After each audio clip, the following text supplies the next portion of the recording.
Here's what I get asked a lot, and here's what I see being asked a lot on Quora. And it drives squeaky chair.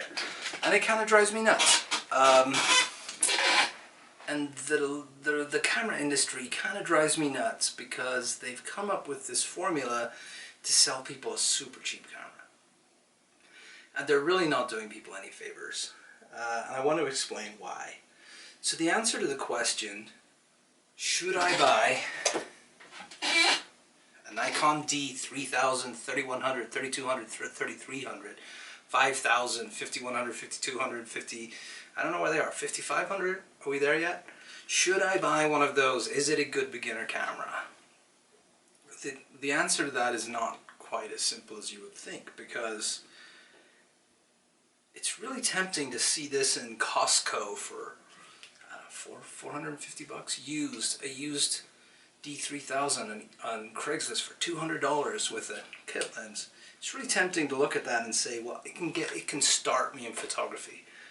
But really, starting in photography, you'll either walk around with the same crappy lens on there and never take it off, in which case, why are you carrying something so big? You could have a compact camera that can fit in your pocket and be just as good.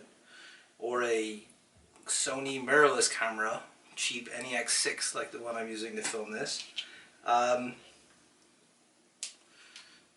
Or you're going to want to get better.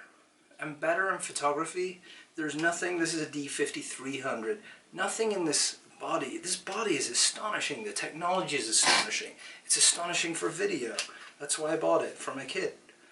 The body is astonishing, but here's what happens when you want to get good at photography. When you want to get good at photography, it's not about the camera, it's about the lenses, and that's where things get tricky. So let's do a little bit of a history lesson. Here are some old manual focus Nikon cameras. The FA, beautiful camera. The FG, FG20, FG. My first camera, that was my second camera. My first Nikon was one of those.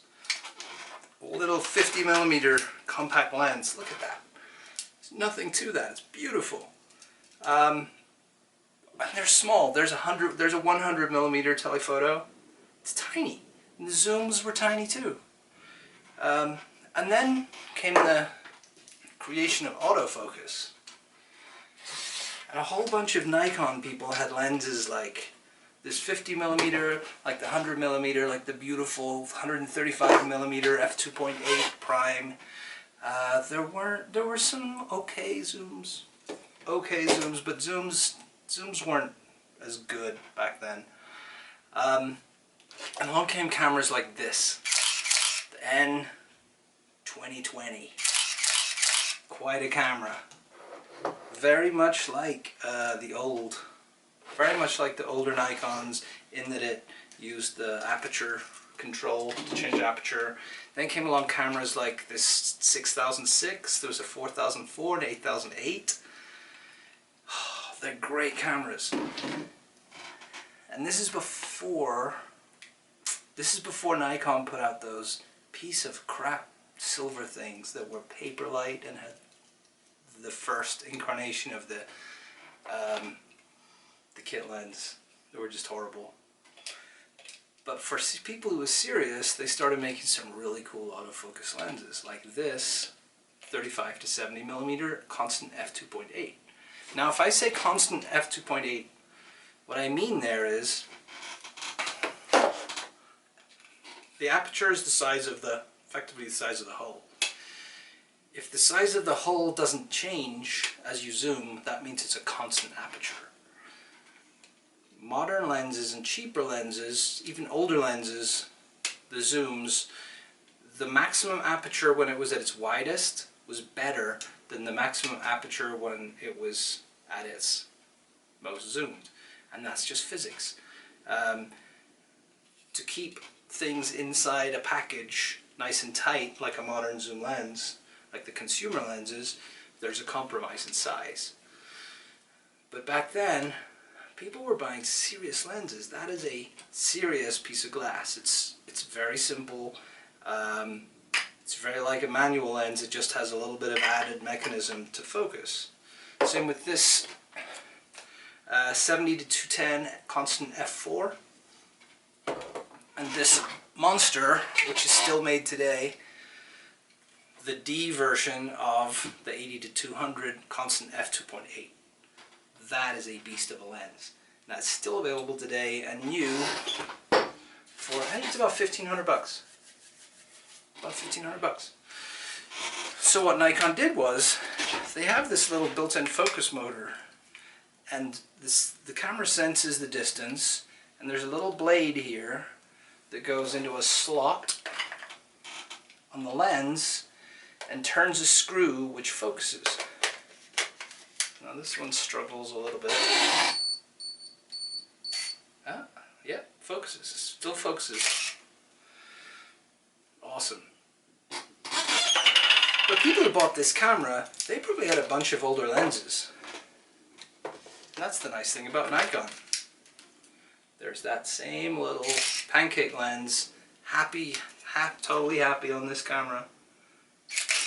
And that was a way that people could afford to buy into a new body with the new autofocus technology and maybe get one autofocus lens and start. But they could still use all of their grand old Nikon prime lenses, the fixed focus lenses. Smile. And that's kind of Nikon's philosophy, is to continue to build bodies that are backwards compatible with older lenses. This 50mm 1.4, that will go on a Nikon DF, one of the current Nikon digitals. Actually, it'll go on a Nikon 3000 and 5000. It kills Nikon D700, 7000, so be careful putting super O lenses on. You got to know what you're doing. Unless it's converted. I think I've got a super ugly conversion here somewhere. Yeah, somebody's filed down this edge and soldered a little nub on there to start to communicate with a newer focus ring. So that lens will work very happily on any Nikon digital camera. There you go. Great lens. I use it all the time. I actually use it all the time on that Nexus NEX6 that I'm videoing with an adapter. Love it. So then what happened? So then Nikon came out with digital cameras. The one Nikon what was it, the D1X? D1000? I don't remember.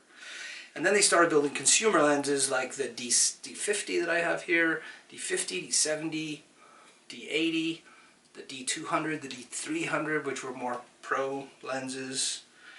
And up to the D90, they were thinking the same thing. They were thinking, these guys have all bought these lenses, so let's build a focus motor so that this old D50, I look like I don't know what I'm doing, so that this old D50 will focus this film camera lens, which I think is from late 80s, and that's a decent lens. Then Nikon thought, nah, let's not do that anymore. Let's put out a camera that's smaller and lighter and cheaper.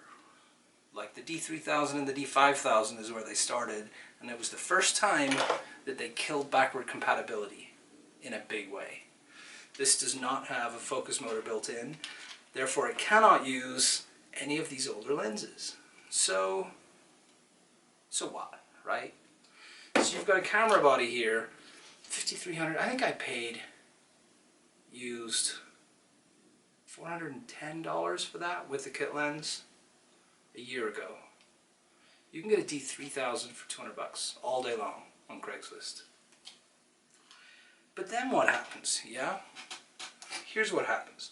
So if you buy even the best Nikon D5000, you get into photography, you have the kit lens, you realize the limitations of the kit lens, the lack of control of depth of field, the problems taking photos in low light. Now you'll probably want to, let me see what we got here. We got a 35mm f1.8G lens with a built-in focus motor.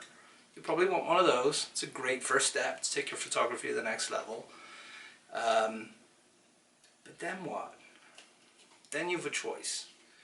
Say you want a medium, say you want a telephoto. Say you want the typical kind of something to 200. The consumer 55 to 200 costs $350. 200 used, maybe even less. You know why? It's crap. It's crap.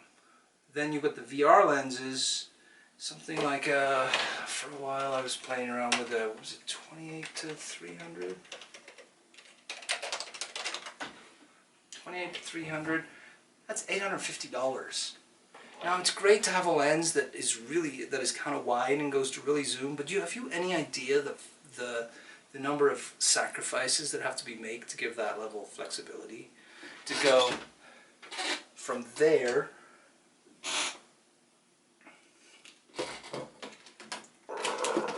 it's heavy. So to go from everything that can do really well to everything that can do really well, you're not gonna. It's just not gonna be as good. So if you're serious, you want good glass, and here's your choice. And that telephoto, you've got a choice of kind of crap, or you've got a choice of having to buy the new equivalent of that has a focus motor built into it, and it's $2 grand. $2 grand. So where's this money saving happening? It's just not. You're screwed. You have to buy new lenses, new modern. You can buy used lenses, but you have to buy the latest technology of lens. On the other hand, if you do what I recommend people do, at the very least buy the Nikon D90, used $200 to $250. Nikon D90 has a built-in focus motor. It's one of my favorite cameras of all times. I've had 3 of them on and off. I just like to have them once in a while. I'll see a lens that I want attached to a D90 or a bundle that I can make money on, and I'll keep it for a while. Love that camera. Nikon D90, $200 to $250, or Nikon D7000 for $350-ish used on eBay. Or Nikon D... That's the D50. I've been carrying the wrong one. That's the D50. Nikon D7100, which is, I think you can get them for about 400, under 500 for sure. Amazing crop sensor camera. And then you can even go full frame dirt cheap. D700, $650. $650, and you have a full frame Nikon camera that will work with every single lens made, every single autofocus camera lens made by Nikon since the beginning of time. That combination is really special. That is it. Hard to beat. After the D90, for budget conscious, I would actually go to the Nikon D3S. Not the D600, not the D750. They just don't. For me, both of those cameras feel like that D7100. They just don't do it for me after the D700, which feels like a real, it's the real thing. So, if you don't buy a Nikon D3000 or D5500, you can have that for under $300. It's the 35 to 70, which comes in a D and a non-D version, f2.8. It's really good. You can buy that for about $100. 70 to 210, constant f4. and Nikon has just released a replacement for this. Is it the 70-200 f4 now? Yep, $1,400 new, probably $950 used. I got that for 80. You can get those for 100, 120 all day long. Is it as good as that? No. Is it better than the piece of crap 55-200 all day long? Without a doubt. It's actually pretty good. I own it because from a spec perspective, it's the same as that. It's one stop, less aperture, and the same as that. So if I want to travel light, I'll take that. I don't very often because this lens is just so glorious. This lens I got for $300, which was low. It had been beaten up a little bit, and I had to give it some love. But I was looking today, $450 on eBay. This lens is still made by Nikon. $1,500 new, something like that. The new version of this is the VR2 70-200 or 70, yeah, 70-200. It's about $2,000. It's got a built-in focus motor. It will work with a Nikon D3000 5000. I don't like it. I don't like the photos it takes. I'd love to have VR, but this is just a few pieces of glass and a big metal tube. It's hardly any glass. It's hardly any complexity, and it just works. It's superb. So those three lenses are enough to justify not thinking a D3000 and 5000 series is cheap. There are other lenses like the 60mm micro as Nikon call it. The D version that doesn't have the built-in focus motor is significantly better than the newer version and cheaper. So bottom line, if you think you're going to get serious, buy a D90, D7000, D7100, or a D700, depending on your budget. If you're not going to get serious, don't buy a DSLR. Have a good one.